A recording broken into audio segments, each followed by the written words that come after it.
All right, guys, we've got a couple of winners here getting that limited edition Hornady podcast t-shirt. The first one goes out to Frank Fausa. Frank dropped a comment in on YouTube. He said, "Great podcast. I always look forward to your weekly episodes. It's interesting to know why bullet construction and weights turn out the way they do."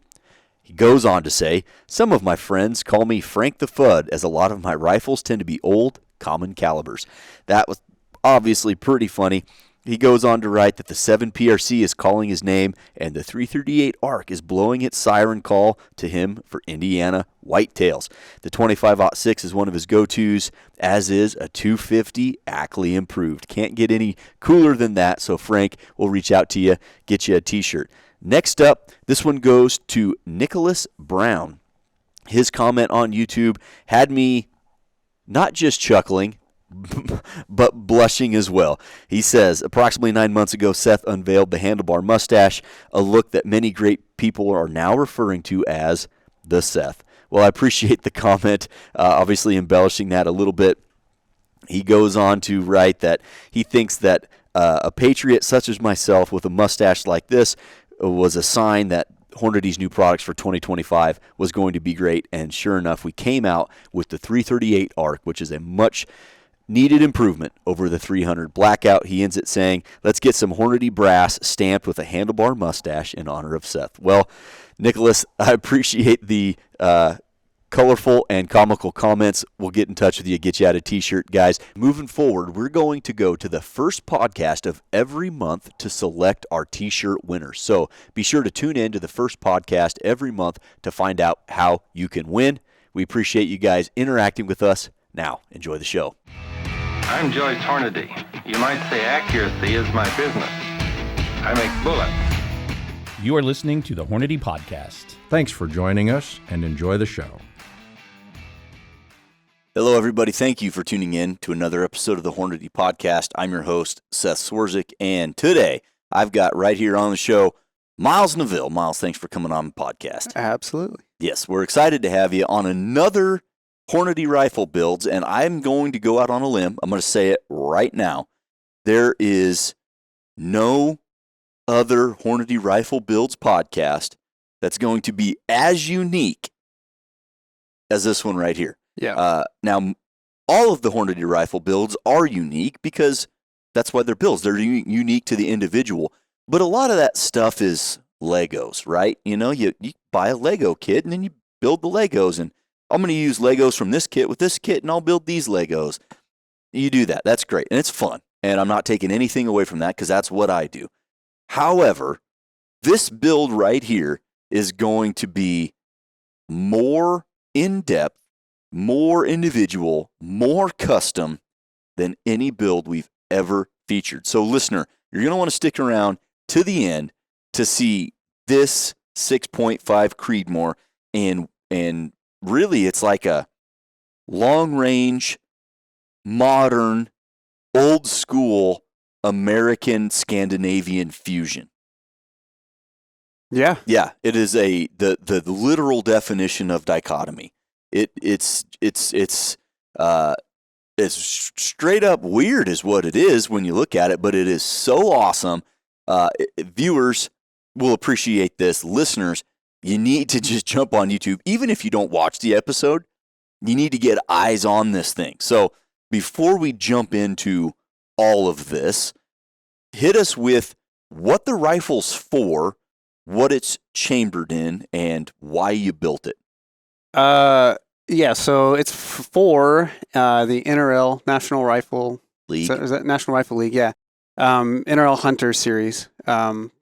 It runs open heavy, so I make the 16-pound weight limit. 16-pound limit. I almost make the open light limit with it, but just for comfort and features, I end up going open heavy. Okay. But yeah, it was to compete in that series. Okay, so it's an NRL Hunter gun. Yep. Chambered in. 6.5 Creedmoor. Also a cartridge nobody's heard of. Yeah, yeah. Very hard to find components for, especially where we work. Yeah. So, yeah, and why I built it, I think I'd been talking to Mike Jensen about a stock that he was building for an African big game hunting rifle, and that got me curious. So I started looking around on the internet for walnut stock blanks, just to see what was out there.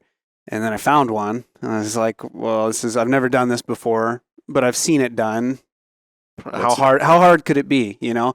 And so, yeah, I had a couple of ideas tossed around, and then I made a couple phone calls to some different parts manufacturers, and they kind of helped out with it. And I was like, okay, well, everything checks out. Now I'm either going to end up with a really nice stock, or I'm going to waste $1,000. Okay. And I took a gamble on myself. Miles, for the listener out there and for anybody who doesn't know Miles, you are one of the more competent individuals that I've ever come across, whether that be obviously woodwork, apparently, machining skills, pouring concrete, building decks. You showed up at my house one time and calculated how much length on my rafter tails to make my fascia boards line up in 30 seconds when we were building that place. So just super competent, and this is a very good symbol of your competency as a craftsman. Now, we're going to save the stock for last, and we're going to jump into the heart of the rifle, which is the action. Tell us what you went with for an action and the story on this one. This is an American Rifle Company Mousingfield. Actually, I want to say this is like the first production action that Ted ran when he started up making. That was like his first action at American Rifle Company. So it's serial number 29. If I remember correctly, 1 through 28 were like pre-production samples that he sent out for people to test and evaluate and kind of give feedback. And then the production run of them, the first generation of them, started at 29. And so I was lucky enough to be working at the place that got the first 20 or the first production run. I think it was like 30 actions or so. And so, yeah, I was like, well, I'd handled serial number 1 of that action before. We had done some work for him, and I was like, yeah, these are awesome. I want one. Okay. And so was able to get that action. I've had it ever since. It's been over a decade now. Yeah. What drew you to the Mousingfield? What do you like about that? What are the features that are desirable here? These early ones, they're a little bit different now, but these early ones were made out of 4340 chrome moly, I'm pretty sure, which is a super tough, like very durable steel. And then just all the Gucci little features that Ted throws into his actions. You have like toroidal lugs, interchangeable bolt heads. I like the control round feed with the big Mauser claw extractor. I started shooting when I was a teenager with military surplus stuff. And of that, the Mauser 98 is kind of the king, right? Like it's the foundation that your Winchester 70s and your Remington 700s and pretty much every two-lug bolt action rifle can trace its lineage back to Mauser, right? Mauser 98 pattern. So it's not a copy of it, but it incorporates a lot of those features. So I thought that was cool. And then like the way the scope base is keyed in, it's like basically a press fit almost to a key, and then has 5 bolts holding it on. So the whole thing is like super stout. Stout and smooth. Right. And it's built well, good materials, good surface finish. Everything fits and runs. It's not super tight. You can throw dirt in there and it still runs. It doesn't care. It doesn't gall up. It's a good combination of features and materials and good execution. And with that big old extractor, that case is coming out. Yeah. If you have to hit it with a hammer, that case is coming out. Yeah. Big old claw wrapped around there. It is a good looking action. And so if you've had it for that long, that action's probably wore many different suits and has served many different functions. Yeah. It's had 260, 243 Ackley, 6.5 SAUM, 6.5 PRC, 6.5 Creedmoor, 6 ARC. Interchangeable bolt head. Right. How handy is that? 223, 300 Blackout. Yeah, I've had a whole bunch of different. It's probably got close to 30,000 rounds on it by now. Wow. So well, good looking action. Obviously, do you know if Ted still makes that Mousingfield? He still makes Mousingfields, I'm pretty sure, but he's on I don't know, like the 3rd generation of them. So they're a little bit different now. And I think he's got an open top and a closed top. Maybe you have to check his website. Well, that's cool. You got one of those OGs. As it were, a lot of features there. Now, strapped to it, coming through the shroud here, see a little carbon fiber. What did we go with for a barrel? Proof Research. It's just their Proof Research Sendero. I believe that one's at 24 inches. Pretty sure 24 inches. Just went standard length on that. And that one, it shoots very, very well. So. Excellent. And hand chambered, or that they don't do a pre-fit, I don't think. Actually, so part of it that holds this retaining ring on is a 100,000 spacer It's 100 thousandths thick because the difference in tenon, it's the same pitch and diameter threads as a Bighorn TL3. Okay. And so the only difference is the length of thread is about 100 thousandths different. So the ring that this retaining ring, which we'll get to, sits on, is the spacer that allows me to run Bighorn TL3 prefits. That's so it's a TL3 prefit, and you don't have to cut a relief for your extractor. Right, because they're all flat breech. Yep. That is so handy. So TL3 prefit, 24 inches, and did you go with 24 just because it's a competitive gun? The added velocity helps with power factor? I think it was a weight thing. I wanted to go longer, but originally this did make it. I think I had a different optic on and a couple different things inside of it that allowed me, and I was running a muzzle brake instead of a can. So I could make open light. And so I wanted to go a 26-inch barrel, but I wouldn't make weight with that. And if I rebarrel it at any point, I'll probably put a longer barrel on it just to verify power factor, make it easier to make power factor, basically. And now that I'm in the heavier weight class anyway, I might as well get a little more weight on it. Hornady Backcountry Defense Ammunition. For those backcountry encounters when a reliable round can be a lifesaver. Backcountry Defense Ammunition is loaded with DGH bullets that feature a protected point that locks the bullet nose to the core, providing maximum penetration while limiting deflection. Stay at the top of the food chain with Backcountry Defense Ammunition from Hornady. When I talked about the fusion of time and tool, the Mousing Field Action is a great example of that just in and of itself, where it incorporates some of those features from modern and old actions together. Then you couple that with a carbon fiber barrel, which is, again, that uber modern carbon fiber wrapped. Now, at the end here, that's a familiar muzzle device. Yeah, that's Area 419 taper lock adapter setup, and then in Thunder Beast Dominus. The Thunder Beast Dominus. Now, that's pretty cool because the Dominus, like you usually see, are Ultra Series. Yeah. What's on that suppressor?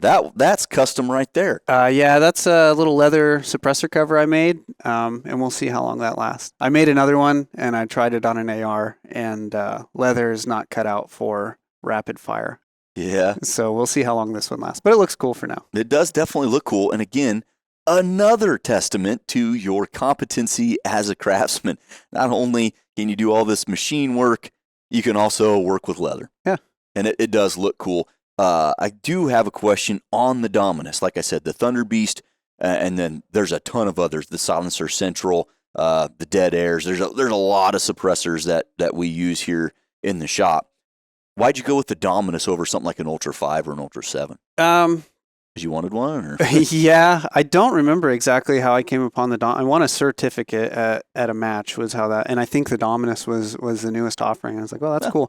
But I think sound metering wise, it comes out very close to an Ultra 7, but it's an inch longer than my Ultra 5. Okay, and so what's the difference? It's very quiet. It's fairly compact. So if you have to get in and out of barricades or position, trees and rocks and stuff, it's a little bit easier. And then I've started doing more team matches for NRL Hunter, and if both guys are suppressed, that is the way to do it. I've only ran a handful of team matches. Let's see. The first was with Jaden, senior ballistic engineer. Jaden Quinlan. Those that personally know Jaden know that he is suppressed forever. Yeah. And at the time, I didn't have a suppressor, so we're running me blowing his ears out, TBI kind of stuff, and he's suppressed. Fast forward, the last team match I ran was a Mammoth Sniper Challenge, and to have two people on the line together that can just communicate, oh my goodness, that's the way to do it. Yeah, and it's luckily most of the NRL Hunter matches are set up so that each stage is spaced far enough away that you're not, even if the one before or after you is running a break, usually you're far enough away that it's not blowing your eardrums out. So you can run, light plugs or even nothing, right? Yeah, or something passive like shotgunner plugs. Exactly, and it's so you can have a calm talking voice with your partner, and you're not kicking up dust. Mm-hmm. It's easier for the spotter, easier for the shooter, and so whatever little bit of recoil increase that you get from that over a break. You get a little bit of competitive loss, I guess, there, but you got a spotter right there that's watching the target and can walk you back on if you happen to miss. But it's really, like, with this sort of setup, it's really not bad. Yeah, and it's not an Uber recoiling cartridge anyway. Right. That brings up an idea. We should put a question out here for the masses if you'd want to hear a podcast on this. But between you, me, Jaden, and then our sponsored team and our internal team, we have a lot of people that have done a lot of team shooting. It'd be kind of fun to do a podcast to talk about team shooting dynamics in the competitive world, because you said having a calm conversation. I have witnessed this where two people are talking. What? And even they'll say, like, they'll give I'm going to call it a command, like, 2 shots on the target on the right or whatever, but they're yelling it with they sound frantic in their voice. Right. And just that slow, calm communication can do a world of good in a chaotic environment. Oh, yeah. Yep. So the Dominus with the custom leather wrap, Area 419, carbon fiber Sendero, proof research barrel on that mousing field. That really is just a good example of new and old blended together. What do you run for triggers primarily, and what's on this one? I think pretty much everything that I run now is a Trigger Tech special. Okay. And I set them at about 1.5 pounds. Okay. Just across the board. Yeah.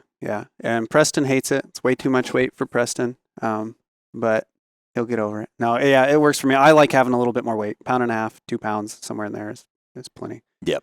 Plenty light. Yeah, I think those light triggers, they do have a place, and especially for the high-level competitor, not just in their how they place and perform at the competition, but just the amount of time on a trigger. You can get away running with little lighter triggers because you are intimately familiar with that trigger pull because you've pulled it so many thousands of times, and you found a trigger pull and a specific trigger that you like, and you've just it's on all my match guns. It's the same thing. So. Really, yep. And I've kind of done the same thing. Those Trigger Techs have been pretty good to us, and just from a value standpoint, a couple $100 will get you the special. It'll go down to that pound mark, 1.5 pounds, and I think it's down in the ounces. I'm almost and then what is I don't remember. Diamond. The diamond, yeah. That one goes down way lighter than I would ever need. But a lot of people like that. So yeah, I'm a big fan of the special as well, and the primary for that matter. Yeah. All right. So historically, this would be the point where we talk about the stock, but we're not going there yet because that is, to steal a American Rifle Company reference, that is the coup de grace. The stock on this rifle is the coup de grace. So on top of that mousing field, you said that base comes included with the action, and it's keyed in there. Yeah. And so it's I have several of them actually. You can pop this off and put on a 20. It's a 30 MOA base that's on there, but you can pop it off and replace it with a 20 or a 40, or a flat one if you want. But sure. yeah. But the way that it's keyed in there, it's like you can undo the screws, and you basically got to take a rubber mallet and knock it off because it's mechanically like there's a boss there and then a recess, and it presses on. So I see the rings. Tell us about the rings, because I've seen these rings on many of your rifles. So is this something that you do? Are these just, they're rings, they fit the scope, I went with these ones? Or are you specifically seeking out these individual rings? It's American Rifle Company. I like his older style ones, but these are the new Embrace rings that he's got. The older ones I think were a little bit lighter, and they had smoother lines, this square off stuff, where it's like aesthetics. Point of personal preference, but I'm just a fan with them because it's one screw on the base and one screw to clamp the rings, and these are hinge points here, and so the rings plop open, scope goes straight in, you line it up, and basically line up the indicator mark here on the back of the scope with the split in the rings and torque it down, and there's no like. When you go to set the rings, you're not pulling it crooked. Yeah, exactly. I'm not balancing out, torquing 6 screws on each ring or anything goofy like that. It's a really simple, really easy to swap things around if I want to. I've tested, return to zero to pulling these off and put them back on, and I get basically no shift that I can measure within 20-shot groups. Wow. So yeah, I've been using them for years now, probably 7-8 years, and just had really good luck with them. There's a lot of good options out there. That's what I've found. It works for me, and I really like them. Excellent. So jumping up from the rings, the optic. Walk us through the selection of this specific optic, because again, we've got the whole world as our oyster as far as optics are concerned, and I know you specifically sought this individual model out for a reason, and you had a selection process for it. What was that? It kind of fits for size. Yeah. Like the size and look of it, it kind of fits for what this is.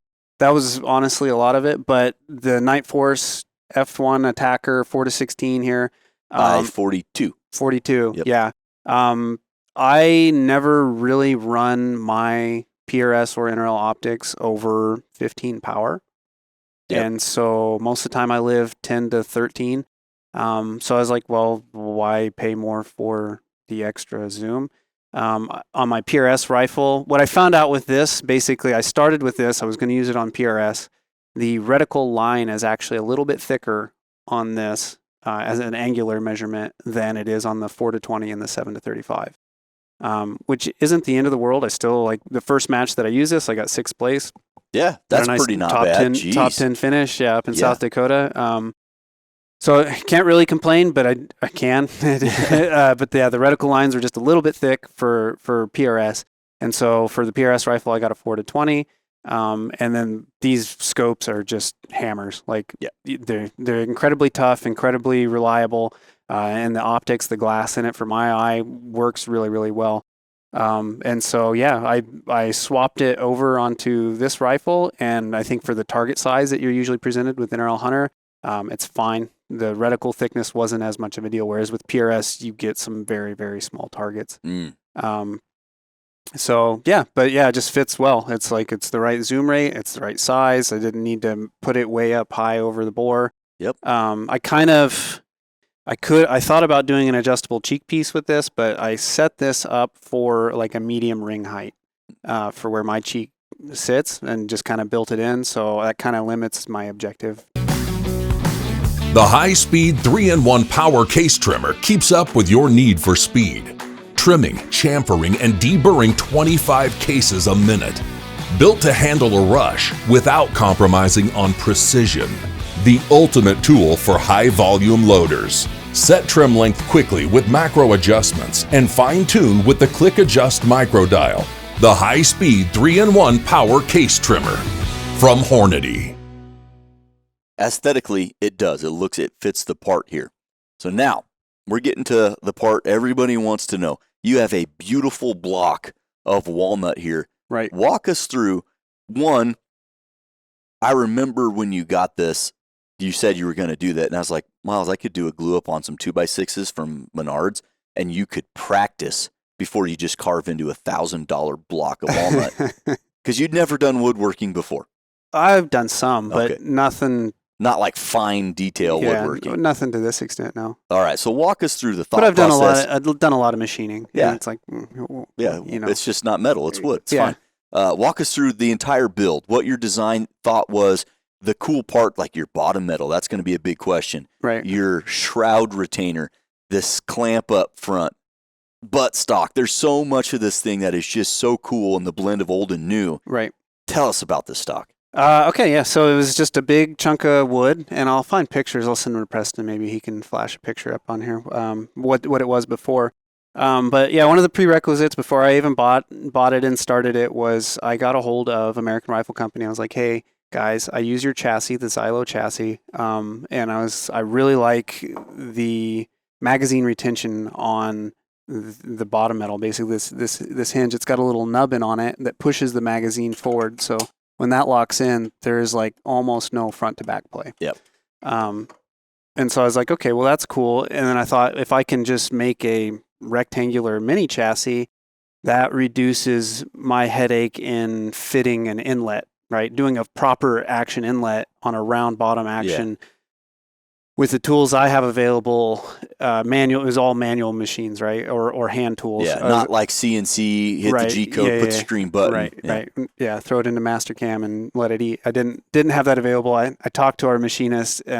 He said, if you ruin my coolant pool, I will strangle you. I said, okay, thank you. Yeah, I guess I'll do this on the manual mill.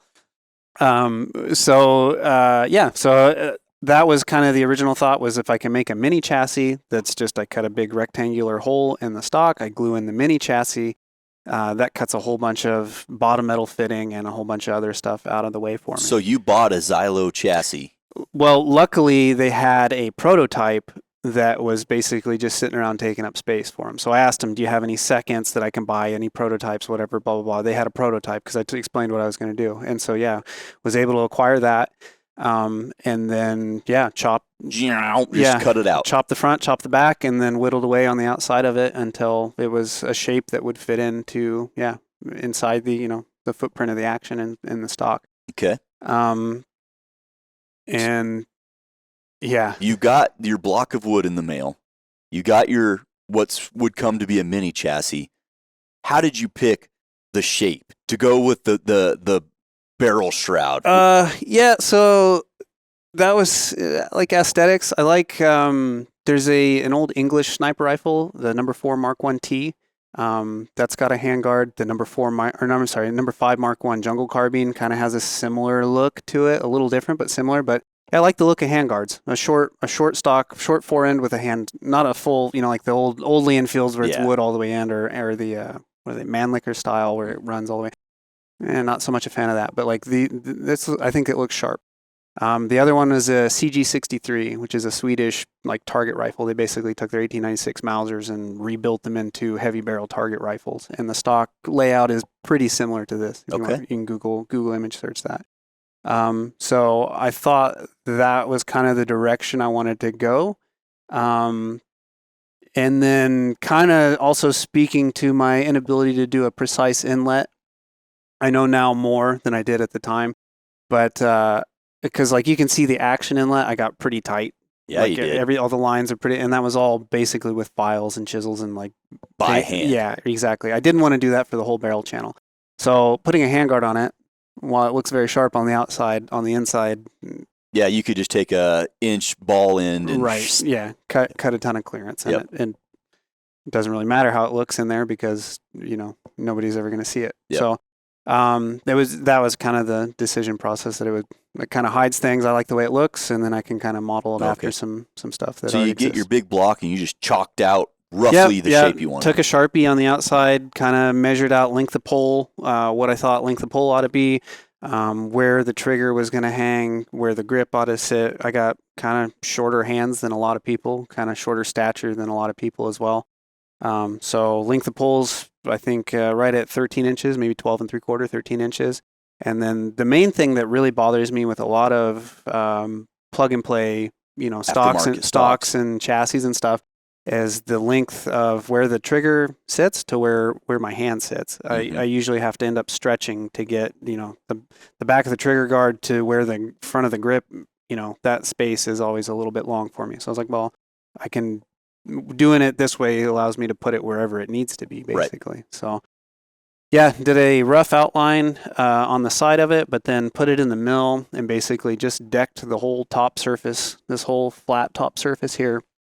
Planed it off and then did the topside inlet until everything fit. So I basically came in on a Saturday and hogged the mill and made a lot of sawdust.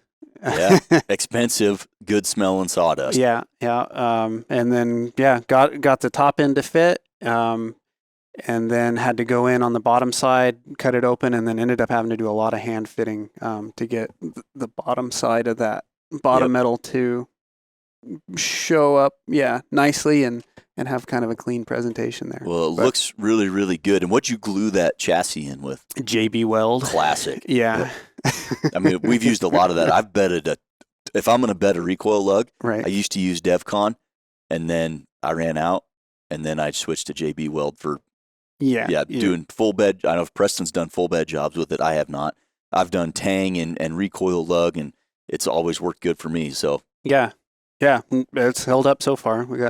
So you've got the back end of that stock. Obviously, you picked the right part of the wood for your butt stock because that is tiger stripe to look sharp. Yep. Talk to us about that grip angle, and you got a thumb shelf, and just the amount of time, maybe an hour's idea of what it took to manipulate that to be the perfect. Yeah, this was just a big game of put your hand on it, and then feel what hits first, and then take material away there until my whole hand pretty much fits exactly as my hand hits it.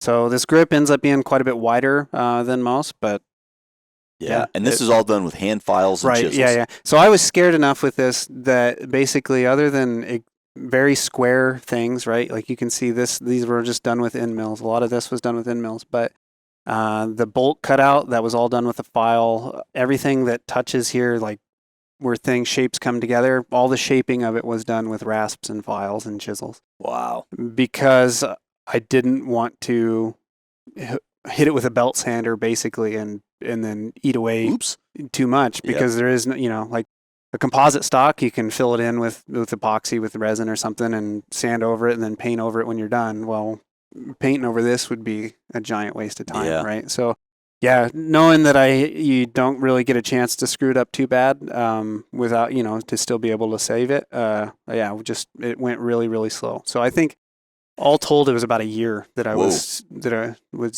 jacking around with this thing. I mean, and not all the time, but it was like when I was in the mood on a weekend, I'd spend 4 hours here, 5 hours there, and just whittle away on it. How'd you stipple or dimple that?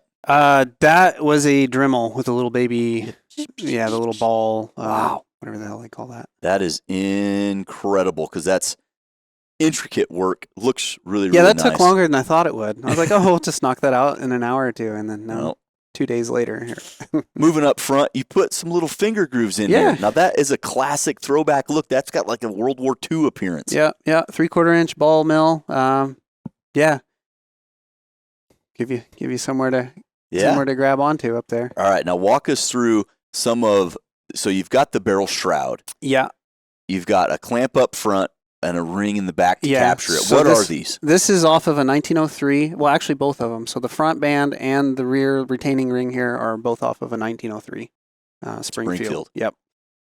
So you needed a way to capture this handguard, and this seemed like a way to do it. This is basically your wooden handguard slides underneath it. That captures it. There's a lip underneath here of the wood. The wood has a lip, and then this is just a little hood scoop that slides into. And then you band it up front, going nowhere. Yep. And it looks retro. Yeah. And the handguard was probably one of the more tedious, like anxiety-causing portions of it, because trying to get, like, it's pretty thin back here, if you can imagine. So getting that all to fit well, but the handguard basically came from the block of wood that was underneath right here. So I bandsaw cut the very rough profile out, kept that block, and then decked it, cut a hole through, or a channel through the top to fit the barrel, and then put it on there, and then just slowly with files fit it until it fit. And then same thing, once I got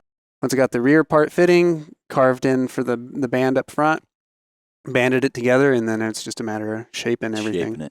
Look at this. 100 free bullets when I buy these select Hornady reloading tools. Wow, 500 free bullets with certain Hornady reloading presses and kits. Well, what do they have? Let's get loaded. There's no better time to stock your reloading bench. Choose from the most durable, precise, and convenient tools on the market and receive free bullets to get you loaded. Visit Hornady.com for further details. Next time we get loaded, I'm buying. So this band and retainer system, do you have any idea how old that is? No, it was a new old stock that you found? I'm pretty sure it's new old stock parts, yeah. And that's the same case for this butt plate. The butt plate back here is off of just a flat plate Mauser 98 stock. But hard telling. Yeah, but 80 years maybe. Yeah. And then the butt stock, you just glossed over that. So that is off a Mauser. Yeah. How did you make that fit? Very carefully? With chisels, yeah. Because it's not just a flat plate. It's set up over here. There's a contour to it, and that was all chisel work. And the classic flathead screw. Yep. What a neat piece of history. Now, auxiliary stuff. On the other side, I fit in some QD little flush cups. Yeah, flush cups. Yep. That makes sense because you compete with this rifle. Right. So in that vein, you have to carry it around sometimes. So put some flush cups in there again, blending the old with the new. It's got that World War II sniper rifle look. What did you sand and finish this with?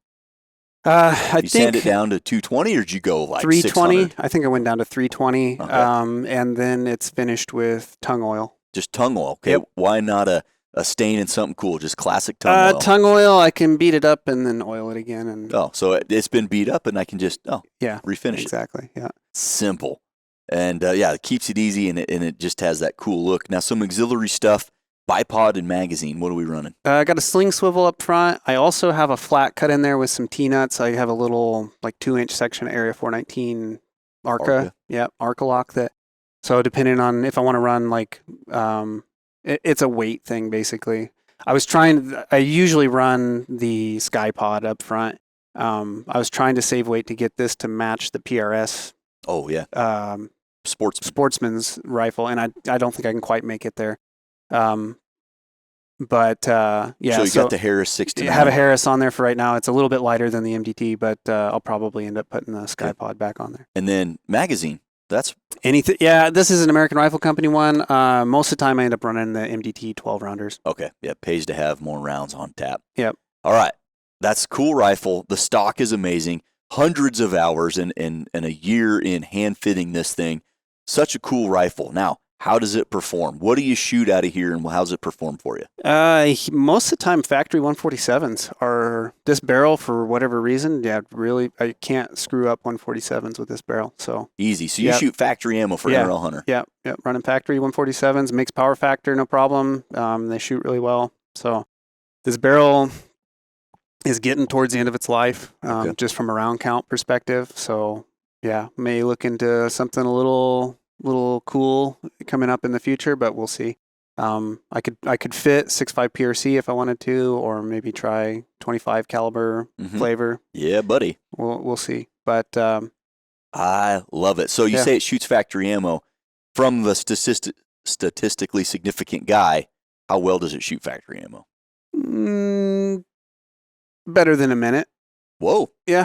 For 20. Yeah.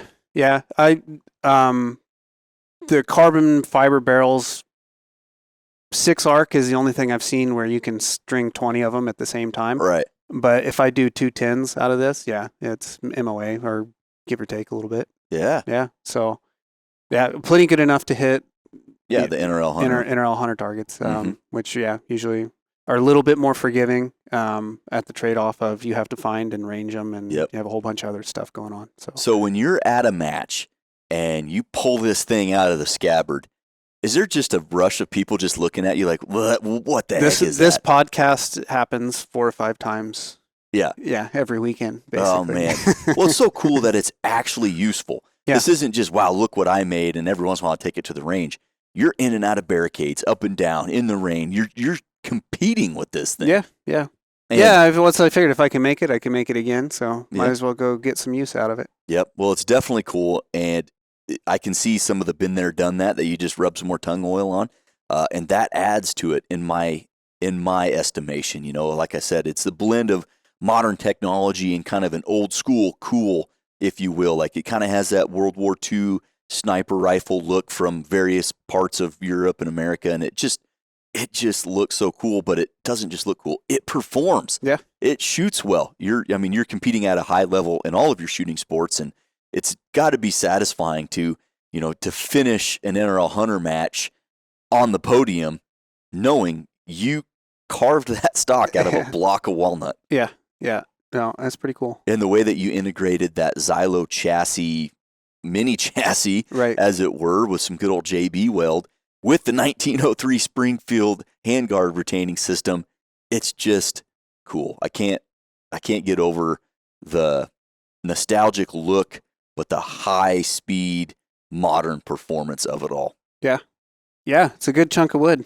Yep, I like it. And like I said, the tiger striping on the buttstock just looks cool. So you said weight-wise, you're running open heavy, which the weight limit's 16 pounds. Right. And as configured, you just can't quite get it down to that 13-pound limit for the Sportsman Series. Yeah, it floats in the 13.5, depending on how you have it configured or whatever, muzzle brake versus suppressor and whatever. Mm-hmm. But 13.5 to 15 or so. That is awesome. Well, Miles, I really appreciate taking the time to walk through this rifle. Now, next time you're at an NRL Hunter match and somebody brings this up, you can just refer them to the Right. Hornady podcast. Yeah, exactly. Go check this baby out. Yep. Is there anything else about this rifle, this build, this stock that you want to leave the listener with? No, not really. I said I'd never do this again, and then I went and bought another blank, but I'm not in any huge hurry to do it again. What's the future project look like? You got another block of walnut. Just a pretty traditional hunting rifle. I can get behind that. 7x57 on an old Husqvarna commercial small ring Mauser. How about 7x57 improved? Nah. Come on. Yep. No, I did the 243 Ackley that we talked about. Oh, yep. That ruined me for fire forming ever again in my life. Okay, fair enough. Well, you know what? Get to work on that thing. I can't wait to have that rifle featured on the Hornady Rifle Builds series as well. Yep. So with that, Miles, let's go get back to work, and thanks for coming on the podcast. Yeah, absolutely. Thank you. Guys, hopefully you enjoyed this episode diving into Miles' NRL Hunter 6.5 Creedmoor. Like I mentioned many times in the podcast, this is such a cool hybrid, a blend of modern technology and old school looks. It looks cool and it performs great. So if you see this rifle at an NRL Hunter match, you need to get eyes on this thing. It is awesome. So thanks for tuning in, and we'll catch you on the next one.